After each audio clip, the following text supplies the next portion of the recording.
សួស្តីបងប្អូនអរនេះគឺម៉ាស៊ីន Print HP Laser Jet 1102 អត់ទាញក្តារអញ្ចឹងយើងត្រូវដូរ pick up ruler ដែលប្រើនៅខាងក្នុងហ្នឹងដោយសារតែវាសឹកអស់ហើយអញ្ចឹងយើងដូរថ្មីអញ្ចឹងយើងត្រូវដោះវាយើងប្រើតូវាក៏បានគោក៏បានដែរយើងឆ្កឹះទាំងសងខាងណាឆ្កឹះទាំងសងខាងបានអាចដោះវាចេញបានណាឆ្កឹះហើយធ្លាក់ចូលទៅគៀនខាងស្រាប់ហើយអូខេចាំតិចយកចេញ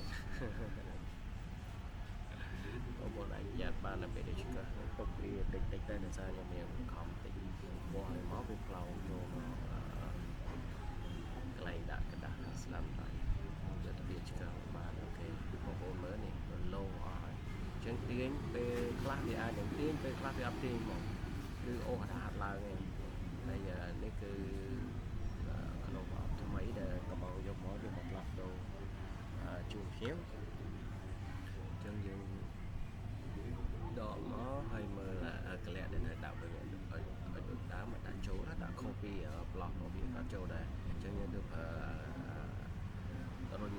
ស្កតពីលើទៅគ្រាន់តែស្កតវាក្លឹកអូខេចូលងាយស្រួលអត់បាយបងប្អូនអាចដោះដូរខ្លួនឯងក៏បានដែរបងប្អូនអាចយកគ្រឿងនេះហើយដោះដូរខ្លួនឯងបានស្រួលអត់បាយចាំបាច់រកជាងនៅបើសិនបើយើង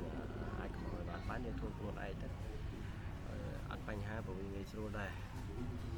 ហើយយើងអាចធ្វើទៅខ្លួនឯងបានលេដោយអត់ចាំបាច់ដឹកទៅហាងអីយើងអាចធ្វើខ្លួនឯងបានគេតបមកខ្ញុំចាប់តាមរៀបចំធ្វើតេស្តភ្ជាប់ជាមួយ